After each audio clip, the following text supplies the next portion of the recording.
Bila kita nampak raut wajah orang yang tenang cerah, maka ketenangan bukan pada wajahnya. Bila nampak orang melangkahkan kaki dengan tenang penuh wibawa, maka ketenangan bukan pada kakinya.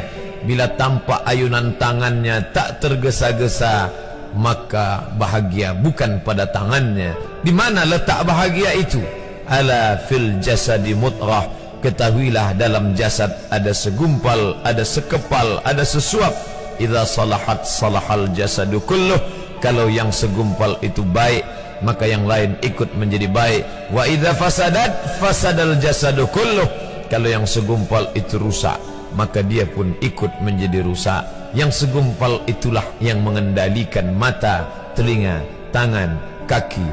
Yang segumpal itulah tempat rindu, benci, marah, ridha, ikhlas, fasik, hasad, kufur.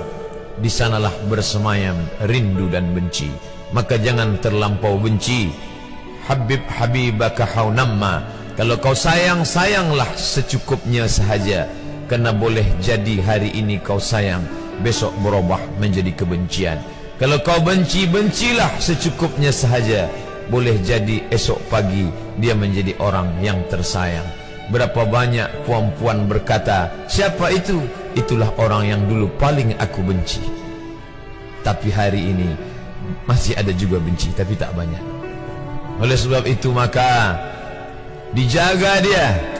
Yauma la yanfa'u malun. Hari itu tak ada guna harta, wala banun, tak ada guna anak, illa man atallah, kecuali orang yang datang menghadap Allah biqalbin salim, dengan hati yang salim. Qal, qab, lam, ba, qallaba, berbolak-balik. Qallaba, tidak selamanya bahagia. Kadang pagi hati tenang, petang datang dia pun susah. Kadang pagi hati lapang, petang tiba dia pun gundah. Maka apa yang dapat menolong? Ala bizikrillah, ketahuilah dengan banyak menyebut mengingat Allah, tatmainnul qulub, maka hati akan menjadi lapang. Qalbul mu'min baina asabi'ir rahman, hati orang beriman berada di antara jari jemari kuasa Rahman. Kalau dia hendak, dia balikkan yang senang menjadi susah. Kalau dia berkehendak yang susah, dia balik menjadi lapang. Berapa banyak orang yang tampaknya mungkin kita kata dia susah, tapi dia masih boleh tersenyum. Sebaliknya orang yang menurut pandangan zahir kita cukup segala, makan, pakai, tapi tampaknya kesenangan tak pernah singgah. Apa sebab? Kerana hati milik Allah. Dia ada dalam diri kita, tapi dia bukan punya kita. Lillahi ma fis samawati wa ma fil ard. Apa di langit, apa di bumi, milik Allah. Balikkan kepada Allah. Dari Allah, balik kepada Allah.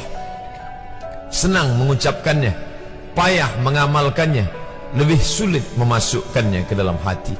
Oleh sebab itu maka apa cara supaya hati menjadi lapang? Yang pertama, iman. Mesti ada iman. Percaya bahawa dia ada walaupun tak tampak oleh mata. Dulu ada seorang filosof, dia berkata bahawa aku percaya dia ada bila boleh tampak oleh mata, disentuh tangan, didengar telinga. Tapi bila tidak dapat ditengok mata, dipandang mata, didengar telinga, disentuh tangan, maka dia tidak ada. Inilah orang-orang yang berfaham wujudiyah. Wujud ada, mikrofon ada, mimbar ada, orang ada, kerana aku boleh menatap dengan mata, mendengar suara dengan telinga, bersapa tangan dengan alat yang diciptakan Allah Subhanahu wa ta'ala. Tapi kita mengenal dia bukan kerana rupa. Bahkan bila kita pejam mata nampak berbagai macam rupa, itukah dia? Bukan. Walam yakul lahu kufuwan ahad. Bila kita pandang tengah malam tampak bermacam warna rupa, itukah dia? Ma khatara bibalik fallahu laisa kadzalik. Apa yang terlintas di hatimu, maka dia tidaklah seperti itu. Dia tak dapat dipandang dengan mata. La tudrikuhul absaru, dia tak dapat ditangkap mata. Wa huwa yudrikul absara, dialah yang dapat menatap mata. Jangankan dia, wajah kita pun kita tak boleh melihatnya.